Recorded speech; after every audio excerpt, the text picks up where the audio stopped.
Welcome to the Head Shepherd podcast. I'm your host, Mark Ferguson, CEO here at NextGen Agri International, where we help livestock managers get the best out of their stock. Before we get started, thank you to our two fantastic sponsors for continuing to sponsor this podcast. MSD Animal Health is perhaps better known as Cooper's Animal Health in Australia and for their Allflex range across the world, with a comprehensive suite of animal health and management products.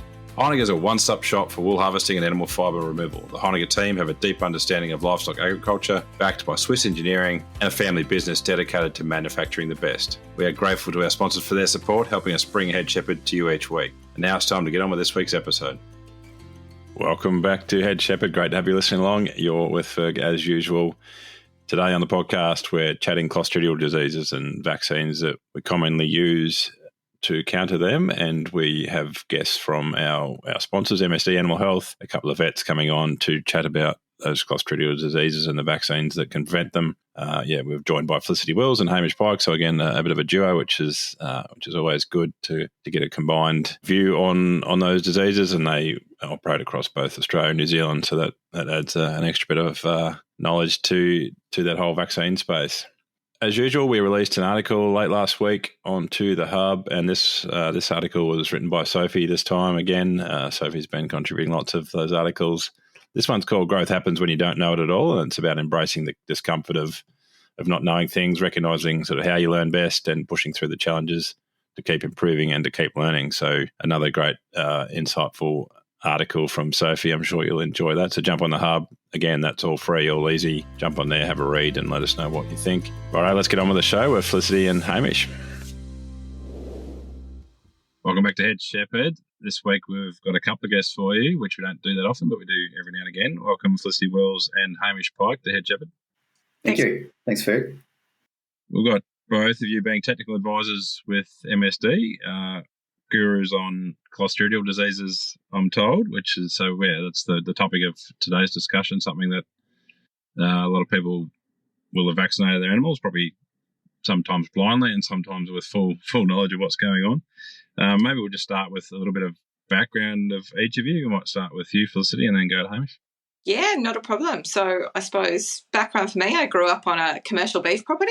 I did my veterinary university in Wagga in New South Wales. So then spent about 10 years in practice, 5 of those in Canada, doing some training and some teaching over there. Always with an interest in large animals, so cattle being my passion, but sheep as well. And then I've been with MSD for just over 2 years, I think. Yeah. Excellent. You're based somewhere in Central Tablelands, New South Wales? I am near Orange. Excellent. Hamish, you're up in the north, enjoying a bit of warmth, hopefully. Yeah, not at the moment. It's pretty overcast and coolish today compared to the previous days. But yeah, so I've been like Felicity, I grew up on a sheep and beef farm. I've been a large animal vet for 26 years in the Manawatu before I joined the MSD team as a technical advisor about 2 years ago as well. Cool. Righto, we're going to dive into Clostridial diseases, which I know very little about, so that should be good. But yeah, I guess we've all probably read the packet, read the word Clostridial and heard it bandied around. But I don't know if we all know what Clostridial diseases actually are.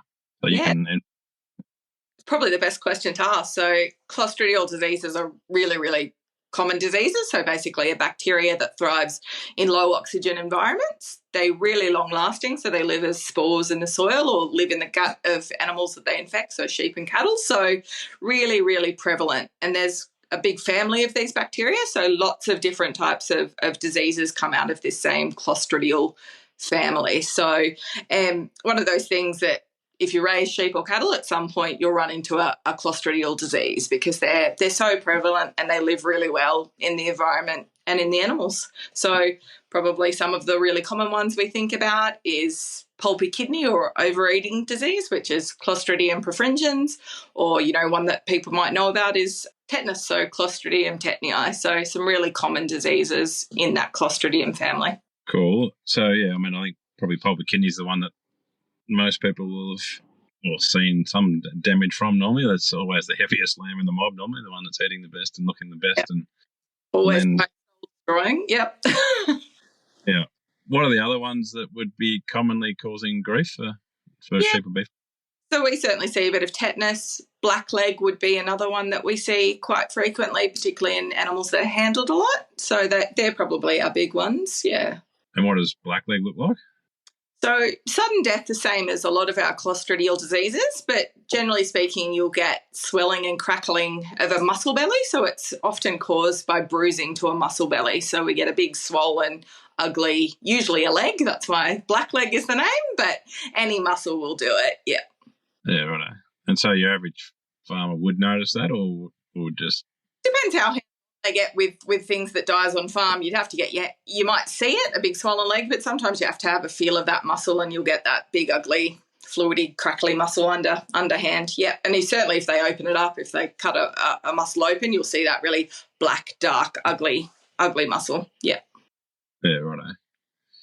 So I guess maybe it's hard to generalise, but if we look across, we drive up to a dead lamb in the paddock, how do we know that that's Clostridial versus something else that's killed it? In Australia, we love to, well, you're in Australia, Felicity, but we like to blame stuff on snake bite, but often it's not.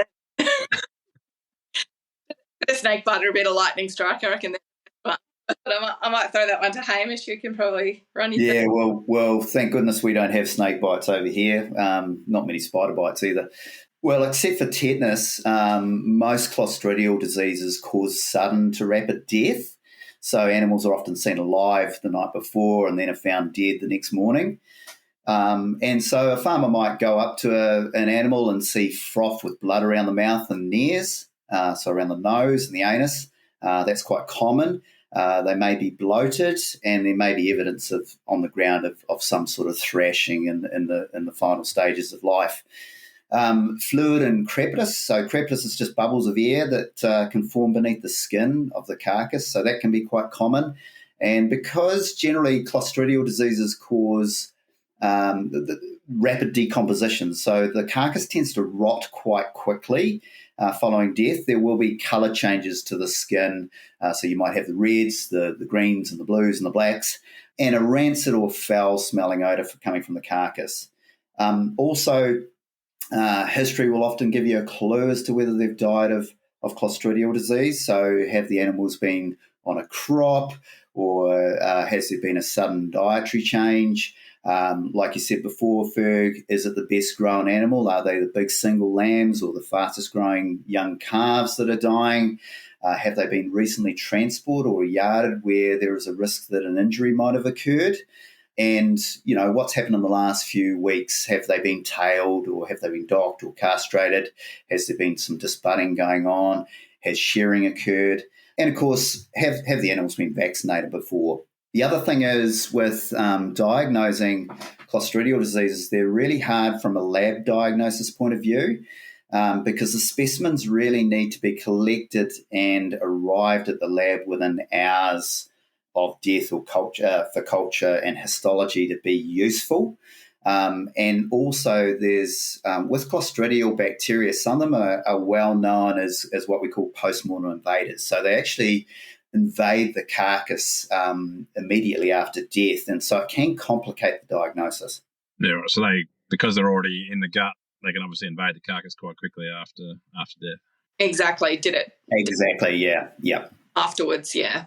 I always think the other thing with clostridial diseases, which is sometimes helpful but unhelpful in a way, is for a lot of them, particularly things like Pulpy Kidney, which we see quite frequently, it'll be multiple animals, so often not just a single animal. So sometimes that history and pattern is enough to give you a pretty fair idea of what's going on, without even kind of opening up a carcass or going that way, yeah. I guess, in terms of risk factors, it's the young animals that are at most risk of clostridial disease. Yeah. Usually it's the young, fast-growing animals that are most at risk. Animals that are also on crops or on an increasing plane of nutrition are always also at risk, and that's generally because they might be grazing quite high levels of energy or protein, which is putting them at risk of bacterial overgrowth inside the gut because if the animal's not adapted to the diet. then quite often what can happen is that undigested starch can leak through into the small intestine, and that can cause bacterial overgrowth and toxin production. So young animals being in that situation, they're often on these diets to support their rapid growth, and so that can create an environment in the gut that allows those bacteria to thrive. And because young animals are often on crops, and because of their grazing behaviour, they often are more likely to encounter bacterial spores because they're often grazing high levels of soil, or they might be camping around areas that are heavily contaminated by feces, which also contains the bacteria. Young animals, they tend to have less developed immune systems compared to adults, so that makes them more vulnerable to infections. And also because they're growing rapidly, their muscles tend to be more prone to injury or bruising, and that provides an entry point for the bacteria, because if muscles get damaged, it can provide what we call or create what we call an anaerobic environment, which is a no oxygen environment where the bacteria can thrive. They're anaerobic bacteria, so they thrive in low or no oxygen situations. In the case of blackleg, like we talked about before, even excessive exercise in young, fast-growing cattle can create enough muscle damage and trigger an event. And if you think about how lambs and calves behave in the paddock, they love to run and chase each other about in the paddock, which can lead to, can put them at a high risk of injury. Surgical procedures on farm, like your docking and your castration, that are often performed on young animals and not adults, so that's why young animals tend to be a little bit more prone. And as I said before, high levels of nutrition or sudden changes in diet can also create a risk for Clostridial disease. Yeah, I'd agree, Hamish. When I talk to my producers, I really say, Clostridial, the younger, the more affected, but really for any animal, anytime there's a stressor, an intervention or a change of feed, that's what I would call a risk period. So that's when we need to be thinking, what vaccines or prevention do we have on board? What other management things can we do to lower the risk? And how do we move into those changes or interventions? Because that's generally where you're going to see the problems. If you do go out the paddock and you've got a couple of dead ones and they're frothing a bit, I'm assuming there's no treatment, it's just get in and vaccinate those. Is there any other options? Yeah, generally speaking, Clostridial diseases are what we call fatal. So by the time we know there's an issue, they're either dead or well on the way to being dead. I suppose probably the only one that's, in my experience, slightly different is tetanus. Sometimes if we catch that one early enough with the right veterinary intervention through some antibiotics and some antitoxin, we can save them. But generally speaking, they have to be earlier on in that process to be able to catch them. So generally speaking, with our Clostridial diseases, by the time we know that there's a problem, not much we can do in treatment. We're then looking for prevention for the rest of the flock or mob. Yeah. And so the immediate response might be to get them off that high octane feed, whether that's grain or crop or whatever that is, and then obviously get a vaccine into them. Yeah, that's right. Focus should really be on recognising what the cause is, and then looking at using a vaccination to prevent further losses. And I think, Ferg, the other thing is, there's welfare concerns about having no vaccination strategy in place. And particularly with tetanus, it's a drawn out, painful death that the animal suffers if it's not euthanized immediately. So, it's worth getting a vaccination plan in place. And I'm sure with even the other diseases that cause rapid to sudden death, there will be a high degree of suffering before these animals die. So, you've got to have a robust vaccination plan in place to prevent these diseases from occurring in the first place. Right. So if we do swing to vaccines, best time to vaccinate. Obviously, we don't want to be at the bottom of the cliff watching those ones die and then trying to do something. We want to completely prevention, as you've just talked about, Hamish. What is the kind of gold standard vaccination protocol? Yeah, okay. So depending on the vaccine, so ewes and cows actually can be vaccinated from, say, 6 to 2 weeks prior to lambing or calving, and that'll ensure that the animals, the individual lambs and calves, get maximum antibodies via the colostrum. So the idea of this is that we want more antibodies per lamb and calf. We want to make sure that those lambs and calves receive the most antibodies so that they're going to be better off in terms of protection.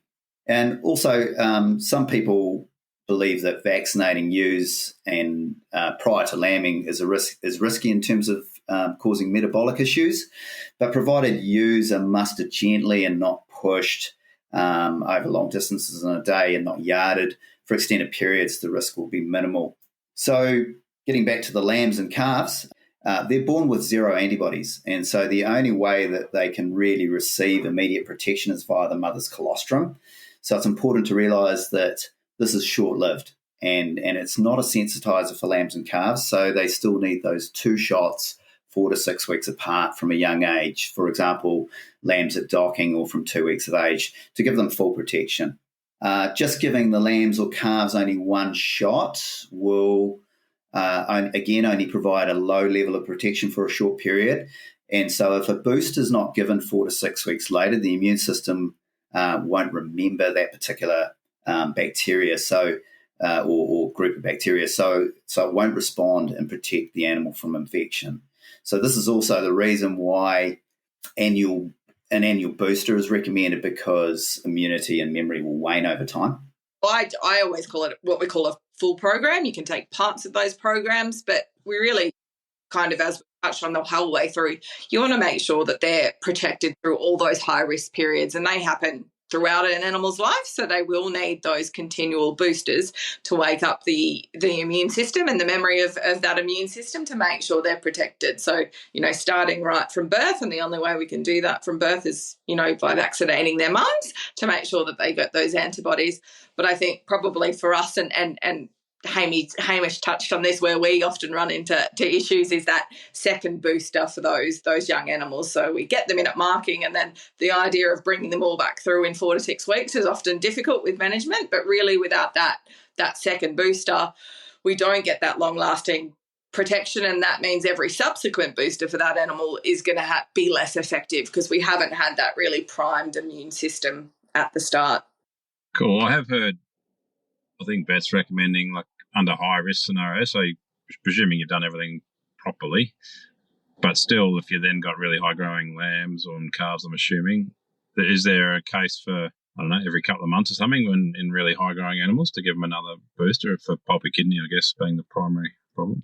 Yeah, I probably don't set it as a routine as in every couple of months, but prior to high risk, so if we know we're about to pop them onto a fodder crop, at least 2 weeks prior to that, I will often recommend a booster to make sure that those antibody levels are at the highest level possible before they go into that high risk situation. We know that the further we get away from a vaccine, the lower those antibodies drop, so probably the weaker the protection. And we know that any good vaccine can get overwhelmed with overwhelming challenge. So we want to make sure that those levels or antibody levels are at the highest point possible when we have the highest risk. So anywhere where we can predict risk, 100% I would recommend a booster to those animals. Yeah, I totally agree, Felicity. It's really important to not expect the vaccine to last for 12 months, in those high-risk situations. So certainly boosting them prior to going onto a fodder crop over the winter or a crop onto the summer, you want to be giving them a booster prior to them going onto a situation like that. And presuming you've done your primer and your booster properly initially, it is a 2-week lead into that sort of full immunity from that vaccine? Yeah, about 14 days. Okay. Yep. Cool. Excellent. There's kind of almost everything in one, 3 in 1, 5 in 1, 7 in 1, 10 in 1, lots of and out of farmers are looking at the fridge in their retailers and trying to work out which of those they're taking home with them. What's the sort of process to work out which Clostridial vaccine you should choose? So yeah, some vaccines they claim, like you said, Ferg, to protect against 5, 6, 8, and even 10 Clostridial bacteria. It might be different in Australia. MSD Animal Health in New Zealand has 2 vaccines made here in New Zealand. So Maltine, which is a 5 in 1 vaccine, and it protects against the 5 most common Clostridial diseases we see here. And then there's Covaxin 10, which protects against 10 Clostridial diseases. So deciding on a vaccine, on which vaccine to use, is like deciding, in my mind, like an insurance policy. The higher the risk, the more cover you'll require. But of course, this will come at a higher premium. So the higher the premium, the greater the coverage. It's also important to note that some Clostridial bacteria cause disease more frequently than others. So having at least a 5-1 in there is a good start. So generally, the 5 bacteria in maltine provide protection against the 5 most common. A 10-in-1 like Covexin 10 will give the animals protection from 5 more Clostridial bacteria plus the 5 most common. Like many Clostridial diseases, there's often more than one Clostridial bacteria involved. For instance, malignant edema is caused by Clostridium septicum, but it can also be caused, or it can also have Clostridium sordellii involved there as well. So sordellii is covered by Covexin 10, but not by a 5-in-1 or even an 8-in-1. So in those high-risk situations where animals are more likely to come across not only more bacteria, but also different species of bacteria, it also, putting in a vaccine that has a high level of coverage is a good option. So Covexin 10 is a really good choice where you're vaccinating valuable animals or in high-risk situations, such as animals on crops with high performance, or where challenges are likely to be high, so they're ingesting a lot of soil, or they might be grazing around areas where there's lots of fecal contamination, and in situations where vaccination hasn't worked using a vaccine with a lower level of coverage. For instance, you might have been using a 5-in-1, a 6-in-1 or an 8-in-1 beforehand, and it hasn't actually protected the animals fully. So going in with a 10-in-1 is likely to be effective. I agree, Hamish, and I think it's probably a good opportunity for producers to seek some advice from an advisor, be it MSD, be it an animal health advisor or a veterinarian, because quite often we use what we're familiar with or what we've seen dad use or, what's at the front of the fridge. Yeah. So probably a really good time to sit down with your advisor, go through what your risk profile is and actually choose a vaccine that suits you best, because some of them are, we have one 8-in-1 in Australia, which is a little bit more niche, so probably requires you to have a chat through with your advisor about whether it's right for you, or whether something like a Guardian 6-in-1 or a Tasvax 5-in-1 is a good fit for your enterprise. So just really making sure that you take the time to analyse what you're using, why you're using, and if there's a better option out there for you. Is Covexin 10 on the market in Australia or? No. So 8-in-1's our broadest in Australia. Yeah. Yeah, right. The Kiwis just had to have a couple more, didn't they? They do, yeah. It's all the good grass. We always like to win. Better, more disease. Yeah, they're still a bit tender over the pavlova incident. Exactly. Excellent. Often we see, I guess, minerals or vitamins, minerals added to our vaccines as a way to, I guess, cut out a job so we can, like selenium, cobalt, whatever. How do we, what do we need to be aware of when we're grabbing a packet that's just got the vaccine in it versus a packet that's got some other supplement in there? Yeah, so some of our vaccines, some of our maltine variants contain selenium and B12. So selenium and B12 or vitamin B12 serve different functions throughout the body, which I won't get into. But they're useful additions in areas where there's a known deficiency. But I'm going to put a caveat on that and say that it's always best to consult your vet on trace element supplementation, because selenium and vitamin B12 is really only added in with the vaccine to support the animal's trace element status and probably won't pull an animal out of deficiency. So don't rely on the level in the vaccine to cover your whole trace element supplementation program. Seek advice in that respect. Be aware that the salinized products, they're only registered for sheep and not registered for cattle, because the selenium content in those products is just not high enough to bring cattle out of a selenium deficiency. So they're not registered for cattle. On the flip side of that, there is a product called maltine salinized, which has 5 milligrams of selenium per 2 ml dose, which is too high for young lambs at docking or lambs less than 12 weeks of age. So it's not to be used in lambs at docking because there's a risk of selenium toxicity. However, we've also got a product called maltine salinized B12. So it can get quite confusing, but the one with selenium and B12 in it is okay to use in lambs at docking because it contains a lower level of selenium, which is safe for use at that time. Yeah, I was about to say the same thing. It's one of those ones. There are so many options on the market now, and it's knowing what's right for you. And my general thought is, if you're in truly deficient areas, so large parts of Australia, selenium, cobalt, copper, we have huge problems with. And I think for those areas, most producers know where they sit, and they've seen the signs and they know that. Generally speaking, I will opt for a specific trace element product rather than relying on things like vaccines to get us there, because generally speaking, the volume is not enough and we're not giving them regularly enough to truly cover that deficiency. So generally speaking, I like to separate those two things in my head.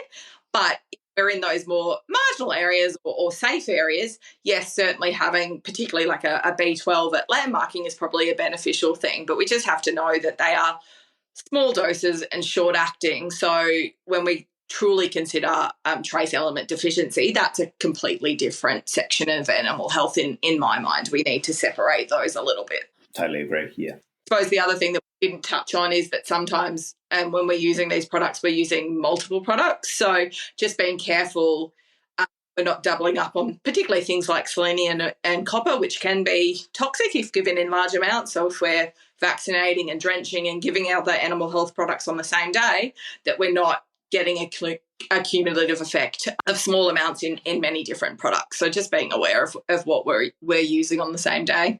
Cool. So I'm thinking like at that time of year, most farmers will only slow down to a slow trot to grab their vaccine out of the shop and keep moving. So it sounds like something you want to make a decision on prior to so that you had time to make a decent decision, because you can source it in a quieter time and it's pretty safe in the fridge for a while. So as long as you've got the fridge turned to the right temperature. So yeah, it sounds like a bit of planning. And then I guess once you've got what's right for your property, it's unlikely to change in a short period of time unless you've changed your production system.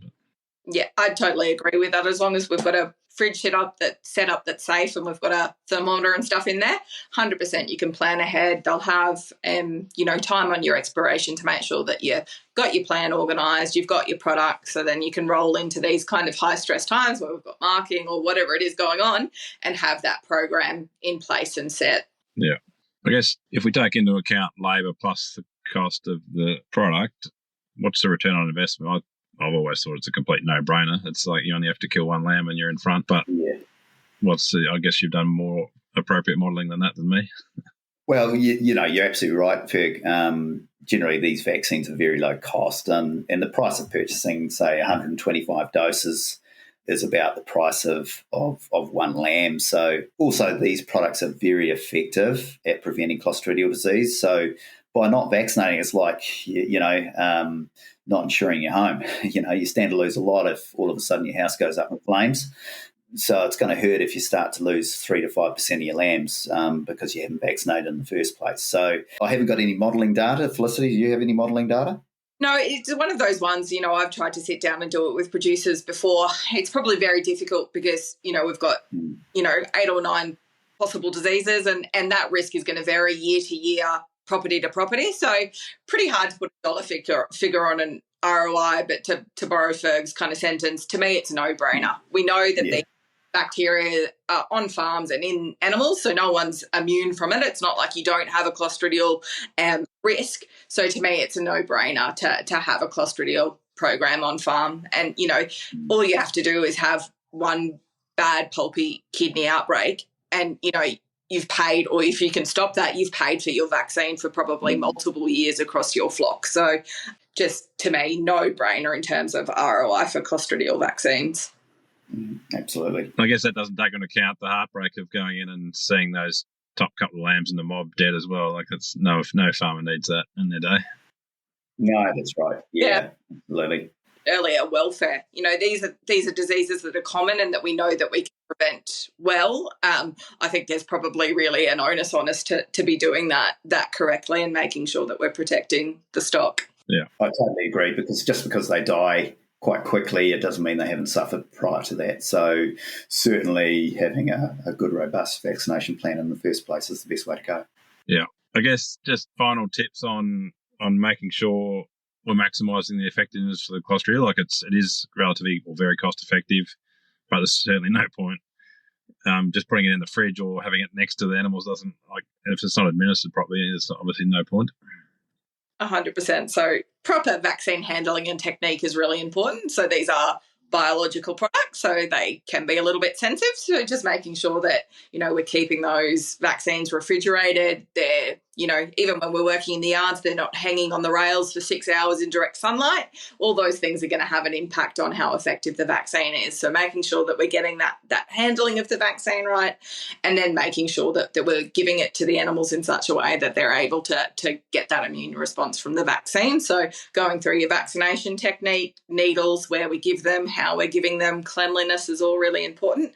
And then I think the one that we talked about earlier in the podcast or in the conversation is about the timing and where we place those vaccine boosters or when we give those vaccines to get the most effect. So making sure that we're getting the timing of application right to make sure our antibodies are highest in animal when we've got the highest risk. So they're the two things for me. And I think sometimes if New Zealand's anything like Australia, sometimes the vaccine handling and administration can be a little bit rogue. So probably a really easy thing for farmers to look at. I don't know how many times I've pulled into the rural store and someone's heading out with a pack of vaccine on the visor for the 40-minute drive home. So probably not the best way to ensure that your vaccine's going to work when you put it in your lamb. Yeah. Oh, that must just happen in Australia, Felicity. It certainly doesn't happen in New Zealand. Yeah. The other thing I'll add to it is in New Zealand we have quite a few different vaccines available as well, and many of them have different dose rates. So always check the label, make sure that if it says 2 mils, give 2 mils. Some vaccines, however, do say 1 mil per lamb, for instance, and so it's really important to make sure that you are delivering the right dose and delivering it in the right way. So make sure it goes under the skin generally. Yeah, I would agree. And probably the question I get most often is, I gave a dose at marking. It's now 8 weeks later. Should I still do the booster? 100%. But we know that we give up a little bit of effectiveness the further we go away from that, vaccination program. So we get the best response when we give that booster in 4 to 6 weeks. If it's longer than that, 100% I would still advise you to do it. You're going to get some response, but the further you get away from that kind of gold standard, the more risk you're putting in that program. Yeah, absolutely. Other than running out of money and running out of staff, is there any maximum number of doses you can give? Well, it's a pretty safe vaccine, but I mean, you've got to be careful that you're not overloading them with selenium and so forth. Often, as I think we touched on it beforehand, if they're drenching regularly with a selenium-containing product, and then you're throwing vaccine in there as well with selenium, and you might have put cell coat prills on the pasture. There is a risk that over time you could actually run the risk of causing selenium toxicity. So the vaccine's pretty safe, but I mean, there's really no need to be vaccinating more regularly than you need to. As we said before, look, make sure that, if you are putting animals on crops or in high-risk situations, that you are actually vaccinating prior to the risk period. Obviously, for replacement ewes, they need to be vaccinated pre-lambing to provide that, to maximise the amount of antibodies in the colostrum for the lambs and the calves. And making sure that you're vaccinating annually is probably a minimum. But of course, if you are in those high risk situations, you should really be considering giving them a vaccination just prior to them going onto a crop, for instance. So, yeah. I'd agree with that completely. They're a really safe vaccine. I suppose my one caveat to that is in situations, particularly sometimes we see going into lot feeding or things like that, is are we giving multiple vaccines at the same time? So, and certainly depending on the type of vaccines, whether they're bacterial or viral or if they're gram-negative, some of these vaccine programs in dairy systems or feedlot systems, they're giving multiple vaccines at one time. So just making sure that we're not overloading the immune system by giving too many vaccines at one time. So that sometimes, if you're one of those people that are using many vaccines, sitting down with your advisor to make sure that you can space those out or time those, that you get maximum effect without causing an issue with your vaccine process. So some things to consider when designing your kind of vaccine programs. Yeah, cool. Yeah, I was kind of thinking those people that bought a $50,000 RAM that might want to have an IV drip of PK going in, but always that ram, I reckon. I don't think there's any risk to that. I'd certainly, as soon as he got off the truck and got some food and water into him, he'd be getting a vaccine on my place for sure. Excellent.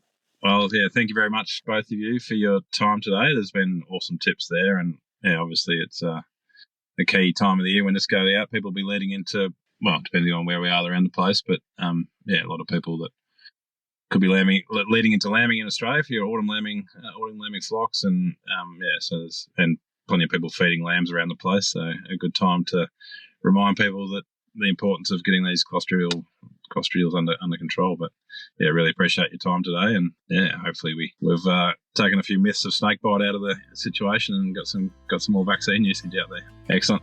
Thank you. Thanks, Fergus. It's been fun. Thank you. Thanks again to Heineken, who are proud world leaders in the manufacturing and supply of professional sheep shearing and clipping equipment. Thank you to MSD Animal Health and Norflex Livestock Intelligence. They offer an extensive livestock product portfolio focused on animal health management, all backed up by exceptional service. We thank both of these companies for their ongoing support of the Head Shepherd podcast.